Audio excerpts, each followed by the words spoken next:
Hey guys, Drifter here. Today I want to talk to you about engagement optimized matchmaking, which is something that's very different than skill-based matchmaking, though skill-based matchmaking may be a small component of it. Engagement optimized matchmaking, in a nutshell, is game matchmaking that's more similar to how YouTube and Facebook will custom tailor the homepage and viewing experiences to keep you on their apps as long as possible and watching videos as long as possible. The idea that Call of Duty matchmaking is designed to keep you in the game as long as possible is picking up in the Call of Duty community from a variety of sources. There are people who claim to have worked at Activision and know about this. There are people that claim to be data scientists that worked on this. There are people that leaking various things and patent videos, and even in the conspiracy community. And I can't say that a lot of them are super credible or verified or accurate in a lot of ways, but it's something that's picking up steam, and it's actually something that I believe to a certain extent but can't prove. And I really want to clarify that this is a belief video. Everything that I'm going to be talking about today is effectively an opinion. This is not meant to be a video of proof or exposing or really of any great factual basis. Even though I might personally hold this opinion, I don't make important decisions on my life based on if it were real, because I can't prove that it were real and I lack the facts to back it up. As the Oracle from Disney's Hercules would say, this is not the gospel true, but I think it's very interesting. It's also an interesting thought experiment, and it's not the worst mindset to put yourself in occasionally to double check things. So without any further ado, let's jump into it. EOMM, or Engagement Optimized Matchmaking, is quite different than skill-based matchmaking. In the COD community, we're familiar with skill-based matchmaking, that what the theory is that Activision wants to protect the bad players from the really good players so that everybody plays for a long time, and keeping that player retention up is actually part of the core skill-based matchmaking profile belief system, and probably quite real in that extent, because that's a good thing to maximize. However, with engagement optimized matchmaking, instead of just building a player profile based on your skill level, they'll do quite a lot of things to learn about you and learn about how you game. And I do want to clarify that this does not exclusively apply to Call of Duty or to Activision or to the games that I play on this channel. This type of system could be in effect on almost any game that has a matchmaking system. But the theory is that the algorithm will kind of track how long your average play sessions are, when you start, when you stop, so they get a profile of like when your gaming times are. Does your performance affect any of these variables? For instance, if you do bad, will you play less? If you do good, will you play longer? It could keep track of what kind of weapons you like to use. Are you a sniper? Are you a rusher? Do you really like to vary it up? In the case of MOBAs and strategy games and stuff like that, it would probably more accurately track classes and favorite strategies for perhaps what kind of microtransactions you are likely to buy. And based on that, what you're going to be shown in the store, that's almost certainly something that's real. So I pretty much only buy the silliest of microtransactions. I'm a big sucker for like the anime packs and the bright colored tracers and stuff. So anytime there's a new anime pack, that's just like top of the store for me. That is the thing that it promotes. Or more interestingly, the algorithm could keep track of if there is an experience that would cause you to buy microtransactions. And that goes back to a super old patent where they were talking about identifying that a player might like a weapon and then putting them into a lobby with a player that has that cosmetic so they could see it in action and see if that would like affect their decision. And not just that, but any kind of thing that could affect your purchasing decisions. Or perhaps if a negative experience in the game, either from other players or from performance, could cause you to not play for a few days, how likely you are to rage quit out of a match, and honestly probably lots of other variables that we can't go into today. And they're going to take all of this data that we've discussed and tons more and run it through some kind of algorithm, which is a word we use loosely and generously and almost even religiously in today's society. But it's going to be thousands of lines of complicated code that you're going to need mathematicians to pick apart to really understand, probably a whole team of people to understand what the whole algorithm is doing, and then dozens of little refinements and iterations through machine learning and neural networks, and God only knows what all these companies do with their fancy technology these days. But the end result is they get some sort of mathematically optimal solution, maximizing your playtime and their profit, and not just for you but for the entire community. Like a sort of, you measure the whole community and you solve to maximize profit and maximize the number of people playing.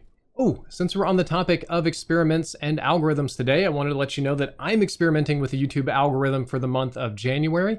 I have created a shorts channel, which you may have seen on YouTube. They're kind of like YouTube's version of TikTok's, very short form content, under a minute.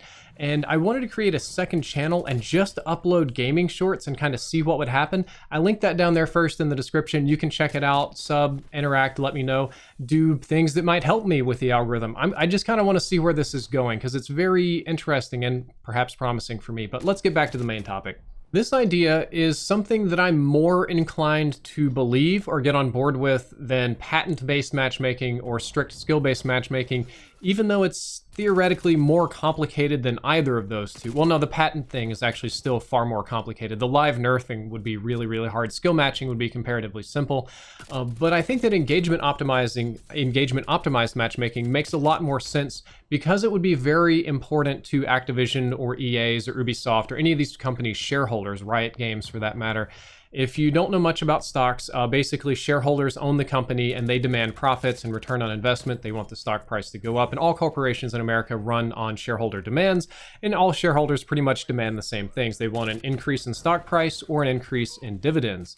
So the two things that shareholders are going to care most about after the initial sale, thing number 0 before this list even begins is the initial sale if you're selling products. But number 1, they would want microtransaction sales or post-purchase sales or perhaps digital sales, depending on what industry you're in. That's just like a pure bonus profit on top. Microtransactions cost less to develop than the main game. They can go on indefinitely. They often have higher profit margins. So a lot of companies sell, at the very least, cosmetic microtransactions because their shareholders love it. And number 2 is monthly active users. You'll hear this in a lot of shareholder calls, not only for Activision, but also EA is very big on this one. They'll talk about how many people are playing their various games. Even if these games aren't particularly profitable, even if maybe the microtransaction sales aren't super high, shareholders do like to know that there's a lot of monthly active users or a huge player base on a game, because as long as people are playing something for a long time, it demonstrates a market interest in that thing. There's clearly a giant mass of people here that want to do this, so it's not that big of a deal. It's more like we'll just figure out how to monetize it in the future. We will solve this problem and we will make money off of it.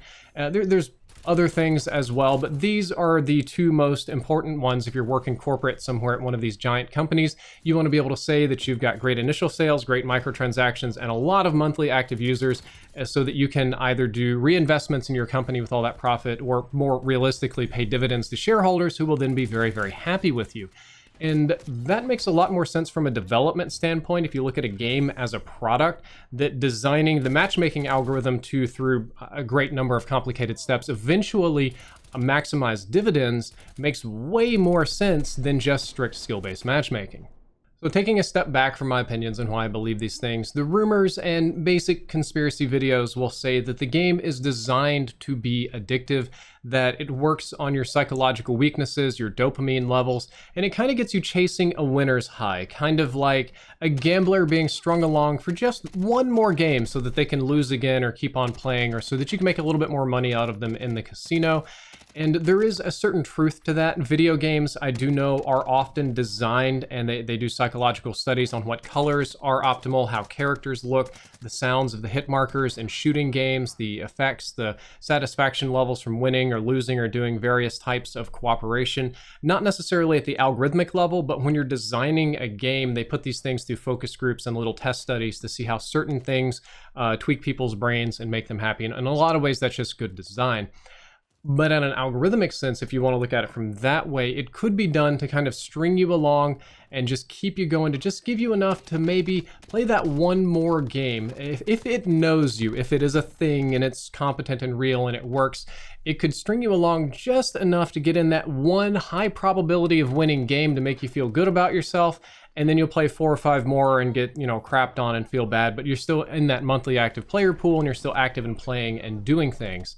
And I do want to point out that all of this is pretty much based on probability calculations. Human beings are crazy, weird, unpredictable animals. If you want to study a single individual person, this type of algorithm or test would almost certainly fail because it sort of depends on the law of averages. And in order for something like this to work, it needs to be applied to a large population over a large number of iterations or matches and playtimes. And in that sense, on average over the whole bell curve and whatever, you can get really good results out of something like this, but it is just a probability. Some people will only play one game and get off regardless of what the algorithm throws their way.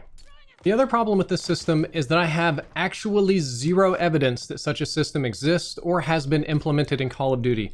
Nada, squat, nothing, no proof other than my own little feelings here. And in today's video, we're not really trying to prove that this exists or encourage you to just wholeheartedly take this pill and believe it, or to encourage a community action of any kind based on my individual feelings.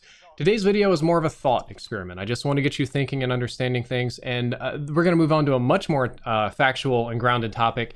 I am more inclined to believe that such a matchmaking system could be designed because similar things are already in place in other services. For instance, YouTube, the site that you're watching this video on, works very, very hard to maximize your watch time. Everything that you see on those homepage recommendation videos or trending or whatever is designed to first get you to click, watch the whole thing, ideally click on an ad if you see something you like, or at the very least just keep on watching more videos.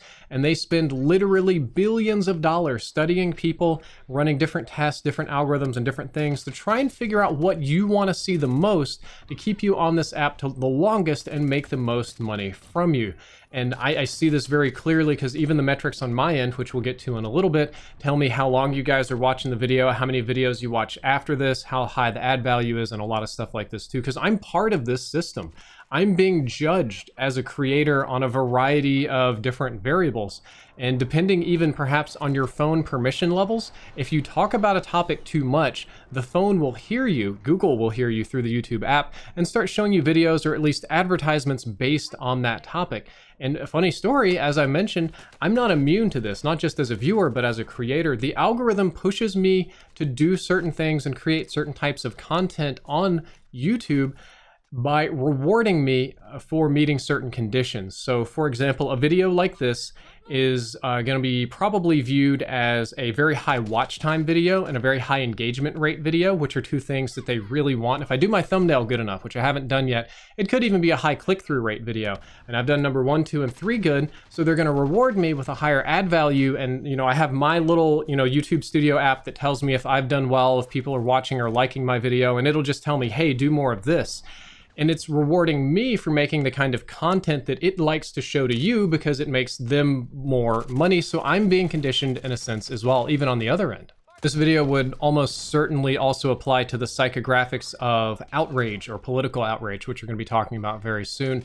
Facebook does an extremely similar thing. The feed that you see when you sign into the Facebook homepage is 0% random. There is nothing at all random about that. It is designed to either keep you on the site or get some kind of engagement from you, to either show an ad that's important, to make you comment on something, to just keep you browsing a long time, or in rarer instances, but very real instances, perhaps to psychologically prep you for the next step of a larger propaganda or marketing campaign or next engagement campaign, kind of like showing you something you don't like some news that they think that you're going to hate, and then some news that they think is the opposite of that with an action component to it, perhaps a political donation or something like this. And these kind of systems are very real. They're very much so out there. You can go read about them on a dozen different tech blogs and articles and former engineers. And in my opinion, they're grossly unethical because the big websites have learned that they can pump their numbers by use of outrage and priming manipulations. So outrage is primarily what you would see in political stuff. You mentioned the word Donald Trump, and people's brains just explode one side or the other. And people will watch videos about Donald Trump. If they like him, they'll watch a lot of videos. But surprisingly, if they hate that man, they will actually watch longer and get angrier and engage more. It's kind of like the old Howard Stern thing. People hated Howard Stern, but they watched his show because they were so outraged, and they kind of psychologically, subconsciously wanted more of that outrage. And then there's priming as well. The 1-2 punch setup, it's sort of showing you little things here and there, little breadcrumbs to lead you along a certain path, or perhaps change your beliefs or make you more susceptible to an advertisement that's coming in the future. Or they'll do something like show you an advertisement for something that looks stupid. It's a bad product, it costs too much, you don't want it. And then, like a day later, they'll show you the same thing that they know you really want, but at a much better price. And you're like, oh my God, I got a great deal on this. I'm going to do that because, well, the other one was so bad, right? And these are two small, tiny little baby examples. This is scratching the surface of a much huger, broader problem, not only with algorithms, matchmaking algorithms, viewing algorithms in society as a whole, but it is a good thing to compare to because these type of things are very real. Now, Activision is not Google or Facebook. EA is not Google or Facebook. Ubisoft, Riot Games, Tencent might be closer to Google and Facebook, but the vast majority of gaming companies does not have Google's paycheck. They do not have Daddy Google's bank account. They don't have that kind of tech, and they don't have that much in the way of researchers. But if you take a quick look at mobile games, you'll see really any mobile game, you know, there's a ton of them out there, but almost every mobile game takes advantage of a sort of great value system like this. Many mobile games rely on RGB mechanics or loot box mechanics, and I'm a part of this too because I make ads for Raid Shadow Legends, which I guess it sucked me in. I still play it every day. But the pop-ups that you see when you open your mobile game are not random. They're chosen just for you based on a bajillion different things that they pulled from you for the app or other profiles, something that they think that you want to buy. The push notifications that pop up on your phone are almost certainly going to be the ones that you're the most likely to respond to. And even the loot boxes that you were to buy to unlock things are in many cases not truly random, or if it's like 5% to get the rare thing or whatever, that may not really be true. A lot of them are kind of very unethically designed to string you along to keep spending just a little bit more money to get what you want. And the goal is to kind of give you what you want to keep playing, but at the highest price possible. We know this as gamers. We've been through this cycle. These systems are unfortunately very real and have been real and been around for a very long time. Now, for mobile games, that's true mostly of the bigger companies. Smaller little rinky-dink mobile games are far less sophisticated, and they do not have the money to hire people to design super complicated systems like this. But mobile games in general are a lot less sophisticated than big ones like, say, Call of Duty, Battlefield, Apex, PUBG, anything like that, Dota, League of Legends. Fortnite is a crazy one on top of that. I don't see why it would be impossible for a very large company like, say, Epic Games to design a matchmaking algorithm to do a similar job using a lot of the same things that we've learned from past matchmaking algorithms on skill and people's psychological profiles and the data that they willingly give up, to perhaps build a Fortnite algorithm that keeps kids playing the game as long as possible and via pretty much any means necessary encourages them to buy microtransactions, even if they're cosmetic ones, even very gently. The goal is to make money. And I'm talking about Fortnite now because we've been focusing on COD a lot. This is a COD-based channel. A lot of you are here just hoping that I'm ready to burn Call of Duty down to the ground because it's pissed you off for some reason. But the reality is that any game and any company could be running a system like this, and you or me would have no idea, no clue whatsoever, and you really wouldn't be able to test for it. There's not a method or ability to test for a thing like this. Even if they had a public API where I could just grab mass data and run all sorts of calculations and algorithms on it, in all likelihood it would be too complex, or the API would be behind real time to the point where we wouldn't be able to analyze it and prove anything. And this is kind of the same problem with skill-based matchmaking. In order to get a true, hard, tangible proof on something like this, you would either have to have the company reveal it outright or steal some kind of proprietary code, which would be a serious big boy felony and possibly even a multi-million-dollar lawsuit. Very bad idea, which is why you don't see anybody doing that. So at the end of the day, engagement optimized matchmaking is something that I suspect or believe or feel could be at play with Call of Duty or almost any game. The online tools and things that we're engaging with are not true random. They're not simple lists. They're not matching you up with people at random. It's not random day, time, and night. There is a goal to almost all of it. And unfortunately, I can't prove this. I really, truly can't. And I do not even intend to attempt to prove it because I'm not going to work myself into the ground, into an early grave, digging through bajillions of lines of code and thousands of manually entered data points, something that's far beyond my skill set to try to do. I think I prefer the sanity that I have now versus whatever will be left at the end of that process. So it's something that I have to live with and at the very least accept as a possibility. And what I want from all of you watching is to be a bit more aware that algorithms try to manipulate you in some capacity, not just with Call of Duty, but also here on YouTube and Twitter, Facebook, Instagram, Reddit. Pretty much any app that you engage with will have a proprietary algorithm that tries to manipulate you to do something. It's almost always to spend money or to make money. We as a people are constantly bombarded by psychological manipulations and large-scale propaganda efforts every single day.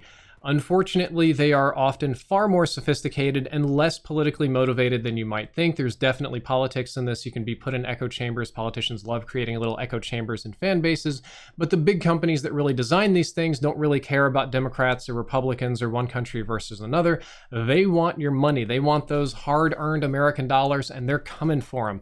So just keep in mind that all of the actions that you take online, and especially so if you're signed into an app or something, are going to be stored somewhere. And if not today or tomorrow, eventually somebody, some smart data statistician out there, is going to download that whole giant file of you and try to find the pattern in there. Try to find the pattern that makes them the most money, that keeps you on the longest, that does something. Sometimes they just might run a test to see what they can make somebody do. That all of this is being stored and used somewhere. So it's important to be aware that your actions, even just looking at things these days, can have consequences. And my advice to you would be that if you feel stressed out over a game, if you feel stressed out about your news feed, if you're doing like Twitter or any sort of social media news, if you feel that YouTube is becoming a bleak place or the drama's too much, or there's something that doesn't feel right, you should disconnect from it. You should turn it all off, take a step back, take in the environment around with you, breathe, and just be present in the moment and enjoy yourself. Just relax, do something in the real world, because I think that disconnecting from all of this is sometimes the healthiest thing to do. And usually on my YouTube channel, when you see gaps where I haven't uploaded videos or something, that's exactly what I've decided to do. I've decided that I've had enough, and I've kind of really greatly pulled back from a lot of this for a couple of days so that I can clear my head and come back in with a fresh mind and make nice pieces of content like this one. So if you enjoyed, don't forget to like, favorite, and subscribe. Drifter out.